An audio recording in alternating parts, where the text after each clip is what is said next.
Hey guys, how you doing? So today is about us going to the farm. We actually went to my father-in-law's farm, myself and my sisters-in-law and their friends. That's us on the farm road. Actually, early in the morning, we are heading to the farm right away. So I'm going to take you on a ride. Okay, it was quite an eventful one. We went to harvest groundnut. Yeah, so this is part of the farm entourage. We're actually heading to the farm. It's quite a long way to walk. Yeah, we are in the farm, and I bet you the first things we did was to sort out our bags. Most importantly, the food. You get to see that later. We're not the only ones in this farm. This farm is quite big. It's about 20 plots of land. Yeah, you can see other persons, villagers that were hired to also help us with the harvestation.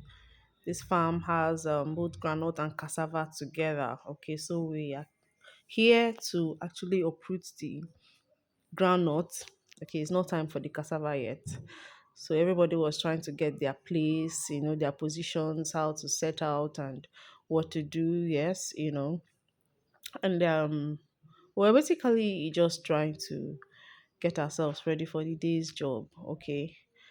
Yeah, so this is what a groundnut that is germinating looks like. So in case you haven't seen, I said let me just give you guys an up close view of the groundnut when it's put in the ground at the point of germination. This is what it looks like. Okay, just for your consumption in case you didn't know. This was actually my first time of being in a groundnut farm. I had never harvested groundnut before. I don't even know what it looks like. Okay, if I step into a groundnut farm, I wouldn't know if this is groundnut or not. Okay, so this is what it looks like when you uproot it from the ground. Okay, so I have to take an up close view. This is what it looks like. It actually grows inside. You pull it out from the soil, and then we had to bring it out one by one like this. Yes, so this is an up close view of that as well. Some of us were in charge of uprooting it, while others were in charge of removing it, like so. So after a few hours of gisting and laughing and memory lane catch up, this is the quantity we were able to harvest so far. I had to take a sneak peek of it. It was close to a basin and a half. Okay, we're also picking snails. We really had fun in this farm. Trust me when I say my sisters-in-law and her friends, they were catching up on real farm gist. It was a fun time, really. Everybody was having fun, uprooting and removing the groundnuts and gisting of old times and childhood and farm life. And it was really fun, guys. We really, really, really had fun. Everything was quite new to me. I'm not really a farm girl. I didn't grow up in a farm. So this was like an adventure for me. Everybody was really catching, good times, and we were talking and gisting and laughing. In fact, the villagers were even laughing at us because we were like city children. You want to come and farm, you don't even know how to, get your hands dirty. We were basically looking for gloves, guys, gloves to dig our hands in the soil. It was that funny. Now, this was around noon, and everybody was already complaining hunger. It was so funny. They were already shaking and complaining, what to eat. The sun is coming up. Let's eat for more strength. I said, okay, let's wash our hands. I said, no, when you're in the farm, you don't wash your hands. You eat with dirty hands. That's what makes you know that you're closer to nature. So everybody just went to a corner, rearranged the food.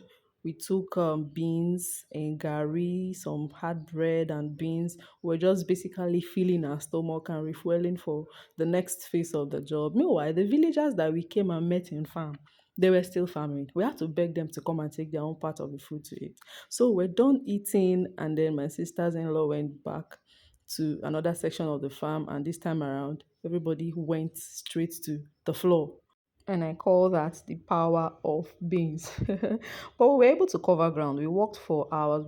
I think we stopped around 4 to 5 p.m. and that was because it was about to rain. Yep, it started raining. It started drizzling, actually, not really like heavy rain, but it was no longer fun in the farm. So we had to pack up and leave because, come to think of it, it was also getting late. Okay, and we came from the city to the village, so we needed to head back to Port Harcourt, as it were. So everybody pretty much packed up and we were heading out of the farm. Need I tell you that the villagers we met there that was hired to come and be part of the harvestation were still uprooting and removing groundnuts from the ground. City children said we were done because it was drizzling. It was funny, really, but yeah. If you think of it, they were paid for the job. We just came to help out and catch some farm fun, basically. So, yeah, so, but guys, there's this ant I met in the farm. I don't know if I'm such a novice, but please look closely and tell me if this ant has ever stung you before. I think it's the biggest ant I've seen all my life. The thing was too long to be an ant. Yeah. Okay, so some of us had come out from the farm and we were waiting for the rest of us to also come out, and then we're also packing our things to get back home. Some of the produce that we were able to harvest had already gone. We put them on a motorcycle and sent them home. So we were waiting for the motorcycle to come back and carry the rest of it while we also waited for some of us that were still in the farm. Now, guys, something happened when we were heading back home. So, from here, we got back to the village house, dropped off the produce with the women who were to measure them and help us to sell. Okay. And then we were heading back home in Port Harcourt. We came through the river, and so we're going to the riverfront to board a boat, a speedboat that will take us back to the Port Harcourt jetty where we came to the village from. It's basically a 10 minutes drive from Port Harcourt to my husband's village. It's that short. But it took us a while to see a speedboat as at that time of the evening that would take us back to Port Harcourt. So when we got to the waterfront, while we were waiting, we got ourselves busy with another round of adventure.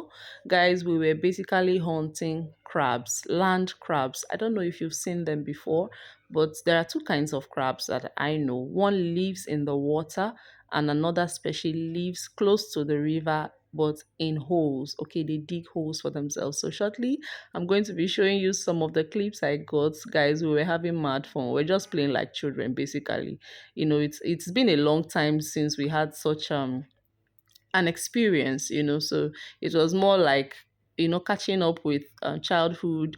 I also had this pleasant experience as a child, so it was more like fun for all of us.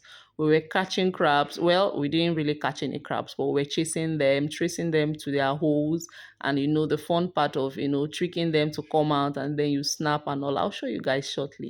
Now, here's one of them. He ran quickly back into his hole.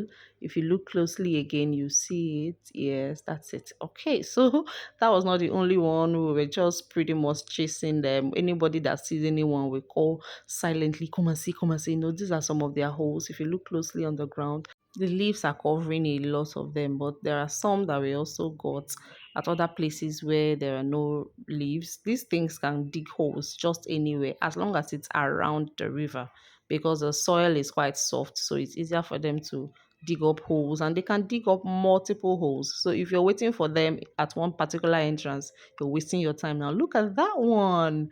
We're actually trying to lure it out with a broomstick, because somebody said that's also a method to catch these creatures. You can just be shaking a broomstick close to the entrance of the hole, and it will try to come out to grab the broomstick, and then they can grab it. So we tried to do that, and then this crab got smart. We also tried another method using a grass that they say it also likes to eat. Yeah, it worked, but not for long. It also ran back inside because my camera was shining the flashlight, and then it wasn't telling any good of us. It was basically giving him red flags.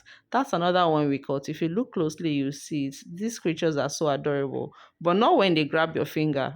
You can basically Google all about land crabs, okay, to know more about these creatures. They were fun, we had fun, but we didn't catch anyone. They were too smart for us. Shortly after, we saw a boat that was willing to take us back to Port Harcourt, and something happened, guys. That's in fact a story for another day.